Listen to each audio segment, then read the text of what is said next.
ese es el primer tema entonces que nosotros vamos a ver durante la clase. Y, como siempre, es bueno más o menos entender cuáles son los conceptos que vamos a estar manejando dentro de lo que vamos a comprender como la globalización. Aquí aparece en su pantalla entonces un esquema y vamos a entender que el concepto de globalización se va a comprender como un proceso histórico creciente que parte a finales de 1945, luego del fin de la Segunda Guerra Mundial, y de ahí de manera bastante acelerada ya a finales del siglo XX. Y como es un proceso histórico creciente, lo vamos a entender de que hay una amplia interconexión entre los habitantes de diferentes partes del planeta. Tal como les dije yo al principio, nosotros nos estamos comunicando entonces vía internet, vía streaming, por medio de una cámara, pero a la vez ustedes también están interconectados por medio de esta plataforma. Por lo tanto, la capacidad que vamos a tener entonces de nosotros de relacionarnos por medio de una pantalla es lo que nosotros vamos a entender también por globalización. Pero además, la globalización contiene muchos otros conceptos o están definidos dentro de este macro concepto que lo podríamos determinar de que corresponde a muchas dimensiones del ser humano, por lo que vamos a comprender que esto es un concepto multidimensional, entre lo que destacan que hay un desarrollo entonces de las nuevas tecnologías de la información y de la comunicación, de los denominados TICs. También vamos a comprender de que el concepto tiene una parte fundamental de ser conscientes. Nosotros somos conscientes de que estamos interconectados por medio de estas plataformas cibernéticas. Además que este concepto se define como que hay una iniciativa entonces de una integración política entre las naciones para poder entonces hacer factible esta interconexión entre los habitantes, países de todo el globo en su conjunto. Y además vamos a tener que hay políticas de apertura comerciales y financieras que posibilitan entonces que nos denominemos un mundo globalizado.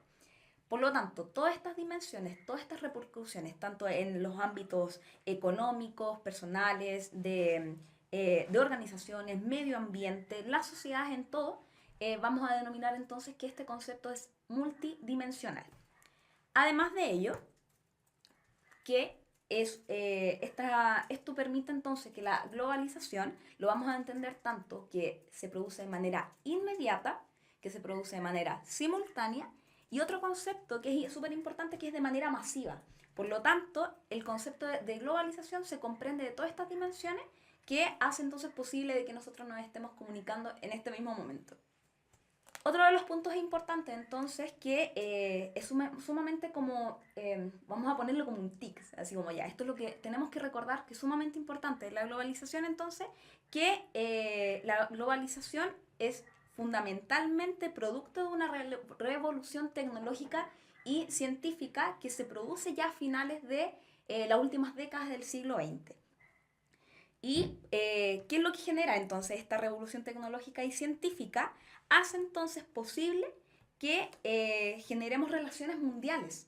O sea, tal como nosotros podemos ver en pantalla, tenemos un mundo completamente conectado, sumamente globalizado, ¿ya? Y además sumamente interconectado entre uno y otras personas de diferentes lugares del globo. Esto, de alguna manera, nosotros lo vivimos de manera constante, pero ya graficarlo de manera conceptual hace entonces que aparezcan todos estos conceptos que van a ser sumamente relevantes entonces al momento de dar nuestra prueba PSU.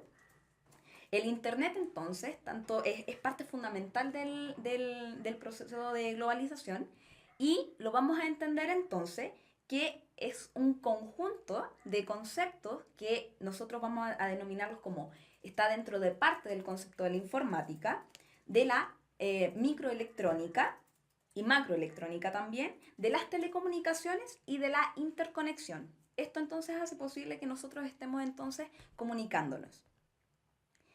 Aquí aparece, ustedes pueden ver en pantalla el mapa de uso de Internet por cada 100 personas a lo largo del globo. Esto, si no me equivoco, es del año 2014. Por lo tanto, es una información bastante actualizada de cómo es que nosotros hoy en día estamos ocupando Internet. Entonces, ustedes en pantalla pueden ver que los colores que están en verde oscuro son aquellos países donde el acceso a Internet es donde más la gente está ocupando Internet en este momento. Entre el 90% de la población, entonces, de esos países en específico están ocupando Internet de manera bastante masiva. A diferencia, entonces, de los colores en rojo, que son los más oscuros, es donde podemos encontrar que la cantidad de gente que ocupa Internet, entonces, es en número bastante reducido. Aquí, obviamente, nosotros si hacemos la división típica de los países desarrollados con los no tan desarrollados, podemos ver entonces que los países más desarrollados entonces están insertos de este mundo globalizado por medio de esta revolución tecnológica que vamos a denominar como TIC. No, ¿en qué lugar más o menos se encuentra Chile? Como siempre tratando de entender cómo es que Chile está inserto dentro de este mundo globalizado, lo vamos a poner alrededor de un 70%. Por lo tanto, la cantidad de habitantes a nivel nacional que ocupan y tienen acceso a las plataformas de internet y de interconexión, entonces, estamos en un nivel bastante logrado, podríamos decirlo. Por lo tanto, la posibilidad de esta capacidad de que nosotros nos veamos, ¿cierto? Por medio de ticlas de esta plataforma, hace posible entonces que gran parte de la población en Chile podamos estar conectados de esta manera. Pero, como de nuevo lo vuelvo a repetir, en general los países entonces donde hay mayor desarrollo tecnológico, por lo tanto hay una mayor globalización de por medio.